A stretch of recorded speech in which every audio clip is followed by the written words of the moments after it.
Assalomu alaykum. Amaliy o'zbek tili fanidan yana bir yangi mavzuyimizni boshlaymiz.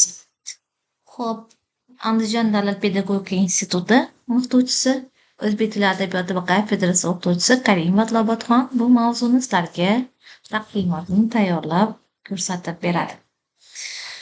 Bugungi mavzuyimiz ilmiy uslubning grammatik xususiyatlari. Xo'p, rejalarimiz quyidagilardan iborat. Ilmiy uslubning morfologik xususiyatlari, kasbiy til sintaksisi, kasbga oid matnni grammatik tahlil qilish. Xo'p, ilmiy uslub maxsus terminlar yordamida fanga doir fikrlarni bayon etishga mo'ljallangan. Bu uslubda bo'yoqdor so'z va qo'shimchalar, iboralar, maqol va matallar qatnashmaydi.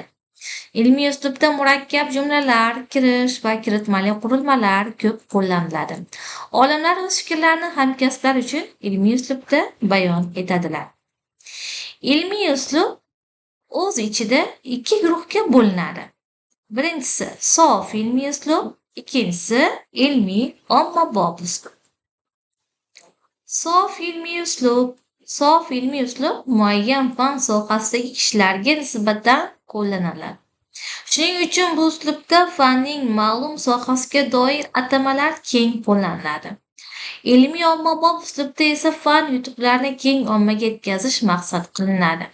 Shuning uchun bunday uslub publitsistik uslubga yaqinroq bo'ladi.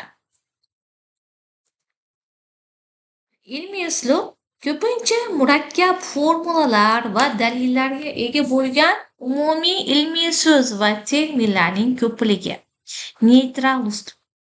Ommabop uslub atamalar o'quvchiga mavjud bo'lgan til bilan tushuntiriladi. Asosiy natijalar tafsilotlarsiz beriladi. Sodda va tushunarli ifoda mavjud bo'ladi. Neytral uslub. Sodda va tushunarli ifoda mavjud. Ilmiy ommabop uslub milliy tilga mansub birliklarning ko'p qismini o'z ichiga oladi. Lekin ilmiy ishlar matni tarkibida o'ziga xos funksional xususiyatlarni beradi. Ilmiy uslub ilmiy faoliyat sohasiga xizmat qiladi. U asosan fan tili. Asosiy vazifasi g'oyalar, faktlar, qonuniyatlar, hodisalar va tushunchalar tizimi bilan aloqadorlikdir. Bu axborotlar isbotlangan, dalillangan va umumlashganligi yozma nutq shaklida namoyon bo'lishi uning o'ziga xos xususiyatlaridir.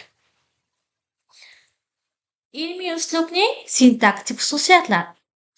Qismlar o'rtasidagi munosabatlarni aniq ifodalash va dalillash zaruriyati bo'lganligi uchun ham bog'langan hamda ergashgan qo'shma gaplardan foydalaniladi. Ko'pincha ot kesimli gaplardan foydalaniladi. Agar fe'l kesim bo'lsa, majhul nisbatda bo'ladi. Odatda shaxssiz gaplardan foydalaniladi.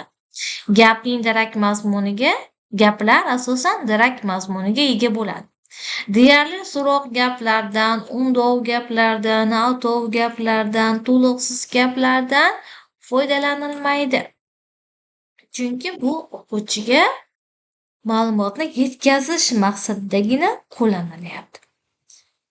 Xo'p, tegishli atamalardagi noun ism atamasi ishlatiladigan iboralardan foydalanish, metabolizm va boshqalar. Sifat nomi bilan ifodalangan atamalar atamaning ma'nosida ishlatiladi. Shartsiz refleks, qattiq belgi, tarixiy qazish. Bular hammasi atama, ya'ni termin bo'lganligi uchungina ishlatilyapti. So'raladigan jumlalarning ahamiyati. Taqdim etilgan materiallarga diqqat etish, taxminlar va farazlarni ifodalashdir. Siz bunga qanday qaraysiz ma'nosida so'roq belgisi kelishi mumkin. Bunda shu jumlaga o'quvchining e'tiborini qaratish uchun. Til xususiyatlari. Sintaksis nuqtai nazaridan ilmiy uslubning til xususiyatlari nutqning olimning o'ziga xos fikrlashiga bog'liqligini ko'rsatadi. Matnlarda ishlatiladigan so'zlar neytral va odatda qo'llaniladi.